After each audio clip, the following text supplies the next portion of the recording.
ಇವತ್ತೊಂದು promo release ಆಗಿದೆ big boss 12ನಲ್ಲಿ. ಅದರ ಪ್ರಕಾರವಾಗಿ ಒಂದು ತಟ್ಟಿ ಇರುತ್ತೆ, ತಟ್ಟಿಯಲ್ಲಿ ತತ್ತಿ, ಆಮ್ಲೆಟ್, ಚಿಕನ್, ರವಾ, ಈ ರೀತಿ ಹಲವಾರು ಸೋಯಾಬೀನ್ಗಳನ್ನು ಹಾಕಲಾಗಿರುತ್ತೆ. ಅವುಗಳನ್ನು ಕೈಯಿಂದ ಮುಟ್ಟದೆ ಕಣ್ಣಿಗೆ ಬಟ್ಟೆಗಳನ್ನು ಕಟ್ಕೊಂಡು ನಾಲಿಗೆಯ ಮುಖಾಂತರ ಅಥವಾ ಮೂಗಿನ ಮುಖಾಂತರ ವಾಸನೆಯನ್ನು ಕಂಡುಹಿಡಿದು ಅದು ಏನಂತ ಹೇಳಬೇಕು. ಇದರಲ್ಲಿ ಕರೆಕ್ಟ್ ಹೇಳಿದವರಿಗೆ 2 ಪಾಯಿಂಟ್ ಇರುತ್ತೆ. ಇದರಲ್ಲಿ ಗಿಲ್ಲಿಗೆ ಕನ್ಫ್ಯೂಸ್ ಆಗುತ್ತೆ, ನನಗೇನು ಕರೋನಾ ಬಂದುಬಿಟ್ಟಿದೆ, ನನಗೆ ವಾಸನೆನೇ ಗೊತ್ತಾಗ್ತಿಲ್ಲ, ಇದೇನೋ ಹೇಗೋ ಅನ್ನುವಂಥದ್ದನ್ನು ಹೇಳಿದಾಗ ಇಡೀ ಬಿಗ್ ಬಾಸ್ ಮನೆಯ ಇದ್ದವರೆಲ್ಲ ನಗಾಡ್ತಾರೆ. ಅದರಲ್ಲಿ 3 ಜನರಿಗೆ ಇದರಲ್ಲಿ ಪರೀಕ್ಷೆಯನ್ನು ಒಡ್ಡಲಾಗುತ್ತೆ. ಅದರಲ್ಲಿ ರಜತ್, ಈ ಮಾಳು ಹಾಗೂ ಈ ಯಾರು ಗಿಲ್ಲಿ ಅವ್ರನ್ನ ಇದರಲ್ಲಿ ಪರೀಕ್ಷೆಗೆ ಒಡ್ಡಲಾಗುತ್ತೆ. ಇದು ತುಂಬ ಕಾಮಿಡಿ ಪೂರ್ವಕ ಆಗಿರುವಂಥ ಇದು ಪ್ರೊಮೋ ಆಗಿರುತ್ತೆ. ಗಿಲ್ಲಿಗೆ ವಾಸನೆ ಯಾವುದಂತ ಗೊತ್ತಾಗದಾಗ ರಜತ್ ಹೇಳ್ತಾನೆ, ನಿನ್ನನ್ನು ಸೋಲಿಸ್ಲಿಕ್ಕೇನೆ ಮಾಡ್ತಾ ಇದ್ದಾರಪ್ಪ, ನಿನಗೆ 2 ಪಾಯಿಂಟ್ ಸಿಗಲ್ಲಪ್ಪ ಎನ್ನುವಂಥದ್ದನ್ನು ನಗಾಡಿದಾಗ ಗಿಲ್ಲಿ ಅವರು ಕೂಡ ಹೌದು ನಾನು ಸೋತೆ, ನನಗೆ ಕಂಡುಹಿಡಿಯೋಕ್ಕಾಗಲ್ಲ ಎನ್ನುವಂಥ ರೀತಿಯಲ್ಲಿ ಮಾತಾಡ್ತಾನೆ. ಈ ರೀತಿಯಾಗಿ ಎಲ್ಲೋ ಒಂದು ಕಡೆ ಕಿಚ್ಚ ಸುದೀಪ್ ಅವರು ಇವತ್ತು ಗಿಲ್ಲಿಯವ್ರನ್ನ ಅಪಹಾಸ್ಯ ಮಾಡಲಿಕ್ಕೆ, ಅವನ್ನ ಕೆಳಲಿಕ್ಕೆ, ಅವನ ಇಮೇಜನ್ನು ಕಡಿಮೆ ಮಾಡಲಿಕ್ಕೆ ಪ್ರಯತ್ನ ಮಾಡ್ತಾ ಇದ್ದಾರೆ ಅಂತಲೇ ಹೇಳ್ಬೋದು. ಈ ಪ್ರೊಮೋ ಬಗ್ಗೆ ನಾನು ಜಾಸ್ತಿ ಮಾತನಾಡೋಕ್ಕೆ ಹೋಗಲ್ಲ. ನಾನು ಮಾತಾಡೋದು ನಿನ್ನೆ ಏನೇನು ನಡೀತು, ಯಾವುದ್ರ ಬಗ್ಗೆ ಕಿಚ್ಚ ಸುದೀಪ್ ಅವರು ಯಾರನ್ನು ಕ್ಲಾಸ್ ತಗೊಂಡ್ರು, ಏನೇನು ಅಂಶ ಇತ್ತು ಅನ್ನೋಂಥದ್ರ ಬಗ್ಗೆ ನಾನು ನಿಮಗೆ ಇವತ್ತು ತಿಳಿಸ್ತಾ ಇದ್ದೀನಿ. ನೋಡ್ಕೊಳ್ಳಿ. ಧನುಷ್ ಗೌಡ, ರಜತ್ ಕಿಶನ್ ಹಾಗೂ ಮಾಳು ಹಾಗೂ ಟೋಟಲ್ 6 ಜನ ಬಿಗ್ ಬಾಸ್ ಮನೆಯಲ್ಲಿ ನಾಮಿನೇಷನ್ ಪ್ರಕ್ರಿಯೆಯಲ್ಲಿ ಉಳ್ಕೊಂಡಿದ್ರು. ಅದರಲ್ಲಿ ಸ್ಪಂದನ, ಅಶ್ವಿನಿ ಗೌಡ ಹಾಗೂ ಚೈತ್ರ ಸೇರಿಕೊಂಡು 6 ಜನ ಇದ್ದರು. ಇದರಲ್ಲಿ 2 ಸೇವ್ ಮಾಡ್ತಾರೆ ಬಿಗ್ ಬಾಸ್ನಲ್ಲಿ. ಆ 2 ಸೇಫ್ ಮಾಡೋದರಲ್ಲಿ ಪ್ರಮುಖವಾಗಿ ಈ ಯಾರು ಮಾಳು ನಿಪ್ನಾಳ್ ಅವರು ಹಾಗೂ ಅಶ್ವಿನಿ ಗೌಡ 2 ಸೇಫ್ ಮಾಡಲಾಗುತ್ತೆ. ಅದು ಯಾವ ರೀತಿ ಸೇಫ್ ಮಾಡಲಾಗುತ್ತೆ ಅಂದರೆ, ಧ್ರುವಂತ್ ಹಾಗೂ ರಕ್ಷಿತಾ ಶೆಟ್ಟಿ ಅವರು ಇಲ್ಲಿ ಪ್ರತ್ಯಕ್ಷ ಆಗಿಬಿಟ್ಟು ಆ ಸೇಫ್ ಆ್ಯಂಡ್ ಅನ್ಸೇಫ್ ಇರುವಂಥ ಒಂದು ಬಾಕ್ಸಿಂದ ಎದ್ದು ಬಂದು ಇವರಿಬ್ಬರನ್ನ ಸೇಫ್ ಪಟ್ಟಿ ತೋರಿಸ್ಕೊಂಡು ಇವ್ರನ್ನ ಸೇಫ್ ಮಾಡ್ತಾರೆ ಅಂತಲೇ ಹೇಳ್ಬೋದು. ಇದು ಅಚ್ಚರಿಯ ವಿಷಯ. ಈ ಪ್ರಕಾರವಾಗಿ ಮತ್ತೆ ಸೀಕ್ರೆಟ್ ರೂಮ್ನಿಂದ ಬಿಗ್ ಬಾಸ್ ರೂಮ್ಗೆ ಈ 2 ಎಂಟ್ರಿ ಆಗ್ತಾರೆ ಅಂತಲೇ ಹೇಳ್ಬೋದು. ಉಳಿದಂತೆ ಡೇಂಜರ್ ರೂಮ್ನಲ್ಲಿ ರಜತ್, ಸ್ಪಂದನ, ಚೈತ್ರ ಹಾಗೂ ಧನುಷ್ ಅವರಿದ್ದಾರೆ. ಇದರಲ್ಲಿ ಇವತ್ತು ಖಚಿತವಾಗಿ ಚೈತ್ರ ಹಾಗೂ ರಜತ್ ಅವ್ರ ಮನೆ ಹೋಗೋ ಎಲ್ಲ ಸಾಧ್ಯತೆ ಇದೆ ಅಂತಲೇ ಹೇಳ್ಬೋದು ವೀಕ್ಷಕರೇ. ಇದ್ರ ಬಗ್ಗೆ ಆಲ್ರೆಡಿ ನಿನ್ನೆ ಒಂದು ವಿಡಿಯೋ ಮಾಡಿದ್ದೀನಿ, ಬೇಕಾದರೆ ಅದನ್ನು ನೋಡಿ, ಅದರಲ್ಲಿ ಎಲ್ಲ ಡೀಟೇಲ್ ಹಾಕಿದ್ದೀನಿ. ಕಿಚ್ಚ ಸುದೀಪ್ ಅವರು ಬಿಗ್ ಬಾಸ್ ಮನೆಯಲ್ಲಿದ್ದ ಎಲ್ಲರನ್ನು ಕೇಳ್ತಾರೆ. ರಕ್ಷಿತಾ ಶೆಟ್ಟಿ ಹಾಗೂ ಈ ಧ್ರುವಂತ್ ಅವ್ರು ಮತ್ತೆ ವಾಪಸ್ ಮನೆಗೆ ಬಂದಿದ್ದು ಯಾರಿಗೆ ಇಷ್ಟ ಆಯಿತು ಅನ್ನುವಂಥ ಮಾತನ್ನು ಕೇಳಿದಾಗ ಇದರಲ್ಲಿ ನೇರವಾಗಿ ಈ ಕಾವ್ಯ ಹಾಗೂ ಸ್ಪಂದನ ಅವ್ರು ನಮಗೆ ಇಷ್ಟ ಇಲ್ಲ ಅನ್ನುವಂಥ ಮಾತನ್ನು ಹೇಳ್ತಾರೆ.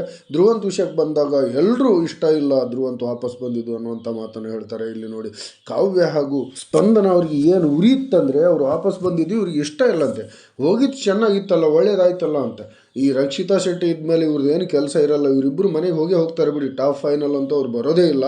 ನೆಕ್ಸ್ಟ್ ವಾರನೇ ಇವರು ಹೋಗ್ತಾರೆ ಸ್ಪಂದನ, ಇನ್ನೊಂದು ವಾರದಲ್ಲಿ ಕಾವ್ಯ ಹೋಗ್ಬೋದು. ಈ ರೀತಿಯಾಗಿ ಇಲ್ಲಿ ನೋಡಿ, ಧ್ರುವಂತ್ ಅವ್ರ ಮೇಲೂ ಮನೆಯಲ್ಲಿದ್ದಂಥ ಎಲ್ಲರೂ ಕೈ ಎತ್ತಾರೆ, ಅವರು ವಾಪಸ್ ಹೋಗಿದ್ದು ಬಹಳ ಖುಷಿಯಾಗಿತ್ತು ಅನ್ನುವಂಥ ವಿಷಯದಲ್ಲಿ.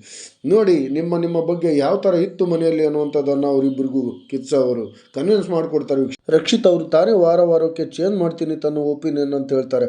ಬೇರೆಯವರು ಆ ಮಾತನ್ನು ಹೇಳಿದಾಗ ಅವ್ರಿಗೆ ಒಪ್ಪಲ್ಲ. ಈ ವಿಷಯವಾಗಿ ಕಿಚ್ಚ ಅವರು ಸಖತ್ತಾಗಿ ರಕ್ಷಿತಾ ಶೆಟ್ಟಿ ಅವ್ರಿಗೆ ಕ್ಲಾಸ್ ತೊಳ್ತಾರೆ ಅಂತಲೇ ಹೇಳ್ಬೋದು. ನಂತರದಲ್ಲಿ ಸೀಕ್ರೆಟ್ ರೂಮ್ನಲ್ಲಿದ್ದ ಅನುಭವವನ್ನು ಕೇಳ್ತಾರೆ.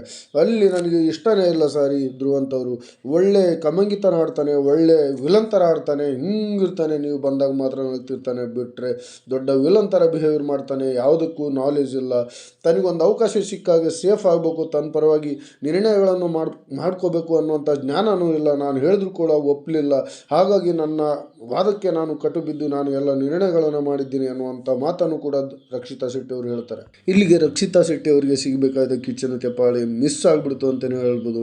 ಅದರಲ್ಲಿ ಸೂರಜ್ ಸಿಂಗ್ ಅವರಿಗೆ ಕಿಚ್ಚನ ಚಪ್ಪಾಳೆ ಸಿಗುವಂಥ ಅವಕಾಶ ಇತ್ತು, ಆದರೆ ಅವರು ಕೂಡ ಜಸ್ಟ್ ಮಿಸ್ ಆದರು. ಯಾಕಂದರೆ ಈ ವಾರದಲ್ಲಿ ಒಳ್ಳೆ ಟಾಸ್ಕ್ಗಳನ್ನು ಆಡಿದೆಯಾ, ಒಳ್ಳೆ ಬಿಹೇವಿಯರ್ ಮಾಡಿದೆಯಾ ಅನ್ನುವಂಥ ಮಾತನ್ನು ಹೇಳ್ತಾ ಚಪ್ಪಾಳೆ ಕೊಡೋಕೆ ಹೋಗಿ ಸುಮ್ಮನಾಗ್ಬಿಟ್ರು ಅಂತಲೇ ಹೇಳ್ಬೋದು. ತದನಂತರದಲ್ಲಿ ಅಶ್ವಿನಿ ಗೌಡ, ಬಿಗ್ ಬಾಸ್ನ ಮೇಡಮ್, ಬಿಗ್ ಬಾಸ್ ಮನೆ ಅಶ್ವಿನಿ ಅವ್ರನ್ನ ಸಖತ್ತಾಗಿ ಕ್ಲಾಸ್ ತೊಗೊಂಡ್ಬಿಟ್ರು ಅಂತಲೇ ಹೇಳ್ಬೋದು. ಯಾಕಂದರೆ ಕಾವ್ಯ ಅವರಿಗೆ ಒಂದು ಚಟುವಟಿಕೆಯಲ್ಲಿ ನೀನು ನಮ್ಮನ್ನು ಹೇಳ್ಕೊ, ನೀನು ಅಪ್ಪನ ಹೇಳ್ಕೊ ಎನ್ನುವಂಥ ಮಾತನ್ನು ಯೂಸ್ ಮಾಡಿದರು. ಹಾಗಾಗಿ ನಿನ್ನ ತಾಯಿನೂ ಬೇರೆ ಅಲ್ಲ, ಕಾವ್ಯಳ ತಾಯಿನೂ ಬೇರೆ ಅಲ್ಲ, ಇಬ್ಬರು ಇವತ್ತು ಈ ಶೋವನ್ನು ನೋಡ್ತಾ ಕೂತಿರ್ತಾರೆ. ಅವ್ರಿಗೇನು ಅನಿಸ್ಬೇಕು, ನೀನು ಅದನ್ನು ವಿಚಾರ ಮಾಡಿ ಮಾತಾಡಬೇಕಾಗಿತ್ತು. ನೀನು ಒಬ್ಬ ಹಿರಿಯಳಾಗಿ ಈ ಥರ ಬೇರೆ ತಾಯಂದರನ್ನ ಬೇಯಬಾರ್ದು, ನೀನು ಒಬ್ಬ ಹೆಣ್ಣು ತಾನೇ, ಎಲ್ಲರೂ ತಾಯಂದರೆ, ಆ ವಿಷಯವಾಗಿ ನೀನು ಆ ಥರ ಮಾತಾಡೋದು ತಪ್ಪು ಅನ್ನುವಂಥ ಮಾತನ್ನು ಹೇಳಿದಾಗ ಅಶ್ವಿನಿ ಗೌಡ ಅವರು ಕನ್ವಿನ್ಸ್ ಮಾಡೋಕ್ಕೆ ಹೋದರೂ ಕೂಡ ಕಿಚ್ಚ ಸುದೀಪ್ ಅವರು ಮಾತು ಕೇಳಲ್ಲ. ಆಗ ಅಶ್ವಿನಿ ಗೌಡ ಬೇರೆ ದಾರಿ ಇಲ್ಲದೆ ಸಾರಿಯನ್ನು ಕೇಳ್ತಾರೆ ಅಂತ. ಇಲ್ಲಿಗೆ ಅಶ್ವಿನಿ ಗೌಡರು ಸೊಕ್ಕು ಮುರಿತು ಅಂತಲೇ ಹೇಳ್ಬೋದು. ನಂತರದಲ್ಲಿ ರಾಶಿಕಾ ಶೆಟ್ಟಿ ಅವ್ರನ್ನ ಕ್ಲಾಸ್ ತೊಗೊಳ್ತಾರೆ ಕಿಚ್ಚ ಸುದೀಪ್ ಅವರು. ಈ ವಾರದಲ್ಲಿ ಕ್ಯಾಪ್ಟನ್ ಆಗಿದ್ದರು, ಹಲವಾರು ಚಟುವಟಿಕೆಗಳು ಟಾಸ್ಕ್ಗಳು ನಡೆದು ಅಲ್ಲಿ ಸರಿಯಾದ ಉಸ್ತುವಾರಿಯನ್ನು ನಡೆಸಲಿಲ್ಲ, ಸರಿಯಾದ ನಿರ್ಣಯಗಳನ್ನು ಮಾಡಲಿಲ್ಲ ಅಂತಲೇ ಸಖತ್ತಾಗಿ ಕ್ಲಾಸ್ ತೊಗೊಂಡ್ರು. ನೀರು ತುಂಬ ಟಾಸ್ಕಲ್ಲಿ ಎಲ್ಲರೂ 4 ಗೋಳ್ಗಲ್ಲಿ ನೀರು ತುಂಬ್ತಾ 2 ಗೂಟಗಳನ್ನು ಮುಚ್ಚಿ ಅಪೋಸಿಟ್ನವರು ಬಂದು ಆ ಗೂಟಗಳನ್ನು ಕಿತ್ತು ನೀರು ಕಡಿಮೆ ಮಾಡುವಂಥ ಸಂದರ್ಭದಲ್ಲಿ ಈ ತಮ್ಮ ಗ್ರೂಪ್ನವರು ಆ ನೀರನ್ನು ಉಳಿಸ್ಕೊಳ್ಬೇಕಾಗಿತ್ತು. ಅದರಲ್ಲಿ ಯಾರಿಗೆ ಜಾಸ್ತಿ ನೀರು ಉಳಿಯುತ್ತೋ ಆ ಡ್ರಮ್ನಲ್ಲಿ ಅವರು ಆ ಟಾಸ್ಕನ್ನು ಗೆಲ್ತಾ ಇದ್ರು. ಆದರೆ ಇದರಲ್ಲಿ ಉಲ್ಟಾ ನಿರ್ಣಯಗಳನ್ನು ಮಾಡಿದರು ರಾಶಿಕಾ ಶೆಟ್ಟಿ ಅವರು. ಹಾಗಾಗಿ ಇವರಿಗೆ ಸಖತ್ತಾಗಿ ಕ್ಲಾಸ್ ತೊಗೊಂಡ್ರು ಅಂತಲೇ ಹೇಳ್ಬೋದು. ಇದು ಈ ವಾರದಲ್ಲಿ ಸ್ಯಾಟರ್ಡೆ ನಡೆದಂಥ ವಿಷಯ ವೀಕ್ಷಕರೇ. ಸಂಡೇ ಎಪಿಸೋಡ್ನಲ್ಲಿ ಏನು ನಡೆಯುತ್ತೆ ಅನ್ನುವಂಥದ್ದನ್ನು ಡೀಟೇಲ್ ಆಗಿ ಹೇಳ್ತೀನಿ. ಎಲ್ಲರಿಗೂ ನನ್ನ ಚಾನಲನ್ನು ನೋಡ್ತಾ ಇರಿ ಅಂತ ಹೇಳ್ತಾ, ಹೊಸದಾಗಿ ನನ್ನ ಚಾನಲ್ ನೋಡ್ತಾ ಇರೋರು ಸಬ್ಸ್ಕ್ರೈಬ್ ಮಾಡ್ಕೊಳ್ಳಿ ಅಂತ ಹೇಳ್ತಾ, ಈ ವಿಡಿಯೋ ಇಷ್ಟ ಆದರೆ ಕಾಮೆಂಟ್ ಮಾಡಿ, ಲೈಕ್ ಮಾಡಿ, ಶೇರ್ ಮಾಡಿರಿ. ಎಲ್ರಿಗೂ ಧನ್ಯವಾದಗಳು.